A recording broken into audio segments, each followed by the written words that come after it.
Welcome everyone, Joe with ECRM here at our pet session in Florida. And with me is Haley from Groomer's Choice, which has had a lot of success getting into retail from our sessions. And we're going to talk a little bit about the brand and some of the reasons why they feel they've had this success. And maybe come up with some recommendations for other brands that are thinking about participating.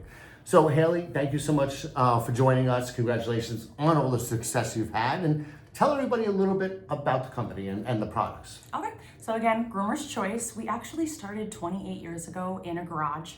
So our founder, Dan Dressen, saw a need in the industry. He bought the Coat Handler brand, which was actually a show dog brand, and was doing it out of his garage. And built it up to the crazy big company it is. We actually have 4 locations throughout the US and have a whole production manufacturing warehouse in Sioux Falls, South Dakota. Okay, and take us through the lineup, because you have a lot of products that are here. And we do, yeah. So we actually have over 90 products that we manufacture ourselves in the liquid space. Mm-hmm. My favorite thing to say is everything is made in the USA, right in Sioux Falls, South Dakota. We have everything from the shampoos, the conditioners, the sprays, tubs, tables, kennels, shears, blades, anything a professional groomer would need. And recently we've been expanding into kind of the pet parent space. Mm-hmm. So we're really starting to look at retail formulas and what the pet parents are wanting to groom their dogs at home. Mm-hmm. So have you noticed any particular trends in dog grooming or pet grooming in general? I think the biggest thing is everybody's getting a doodle. Everybody and their mom has a doodle now. And that's one of the hardest breeds to groom because people don't like to brush their dogs. Yeah. So they come in saying, I want my dog cute and fluffy, but they're ending up coming home with a shaved dog because they didn't brush their dog. So that kind of, is that mirror a little bit like what's happening with like people hair care? Yeah.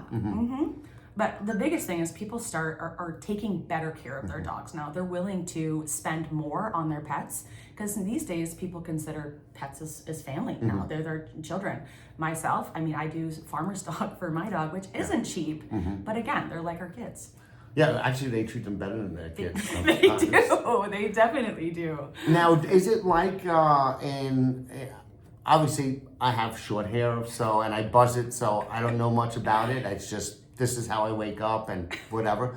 But are there different things for different types, like for straight hair, for curly hair, and all that? There are. The biggest thing is kind of what you're looking to get out of it. So we have, a hypo shampoo that has no color, no fragrance for dogs that has allergies. We have a face shampoo that especially for their face only. We have a skin remedy, which is good for skin irritations, crusting, scaling, ringworm. We have a flea and tick deterrent. I mean, we have everything that you're looking for. A senior shampoo, a puppy shampoo. So that's where we really focus. What are you trying to get out of the bath? Okay. What's the end goal there? Gotcha. Now you've had several successes. You've been to a few ECRM sessions. Yeah. Can you talk about some of them? Yeah. So this is actually my first in person. We've always done, I think we've done 3 years so far of the virtual ones. So it's definitely good to be in person. I think the biggest things are, I definitely don't want to name drop, but we've gotten some really big opportunities, especially in the liquid space. So a lot of people realize that our products are good. They're made in the US. The biggest part is they're all naturally derived ingredients, cruelty-free, soap-free, biodegradable.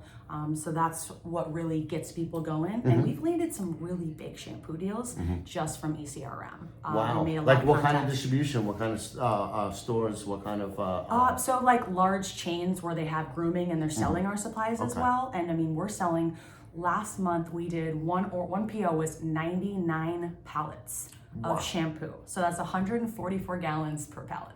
Wow. Wow. And a lot of these came from your meetings. Yeah. And that deal specifically came from ECRM last year. Awesome. That's great. So what's your secret? Like, tell us how you approach your buyer meetings at our sessions, in terms of preparation, in terms of your pitch. Well, the biggest thing is our customer service. We really want it to be less of more of a conversation and less of a presentation. We want it to be, we're a family-owned company even now, and we want that to translate. We bring swag bags to say thank you. You know, we bring our catalogs to show our full range of products. And then Tom, myself, and Jared, we got together and talked strategies. We researched every company we met with, so we kind of had an idea of what they're looking for, what their company's about, and so each meeting was personalized, and we could skip some of the pleasantries in the beginning because we already know what the company's about, what they're going for. So that really helped us, that preparation part. Awesome. You know what? I'm so glad you said that, because that's a big thing that we try to emphasize is, make sure you do your prep. Like I always say, do your research beforehand. We give you all the tools you need on our platform, the prep site, but also, you want to come in kind of knowing where you're going to go with your presentation. Present in terms of the buyer's needs. Right.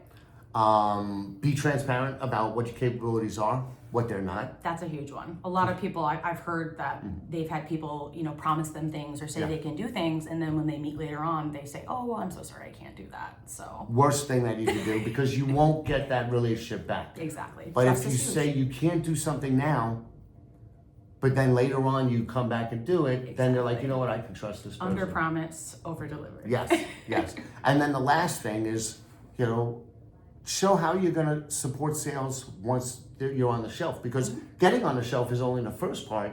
Yes. Moving the product. So what are some of the things that you do to ensure that it moves from the shelf into the consumer's basket? Yeah, so we do have two coordinators that handle kind of the day-to-day processing of orders and returns, but I'm an account manager. So once they go through Tom and they're in business with us, they get a dedicated account manager. So I am there 7 days a week if they need me. I can build custom portals, I can send samples, I can help troubleshoot, I can help customer service, their customers. We really just give it the attention that it needs, and they always have someone. The bigger these companies get, you can never get your rep on the phone, or you send an email and it's like 3 days before you hear back from them. Yeah. You're gonna hear from me same day. Excellent. We're gonna go above and beyond to take care of your account because you're an extension of our brand as well. Gotcha. And I think the one thing that I'll add that I believe contributes to your success is that you and Tom are just great people. You're fun people, you're pleasant to be around. The likability factor is very important too in building relationships, because you're having conversations, and you guys are just a lot of fun. I had dinner with them last night. We were at the same table. So, and the networking part is important too. It is.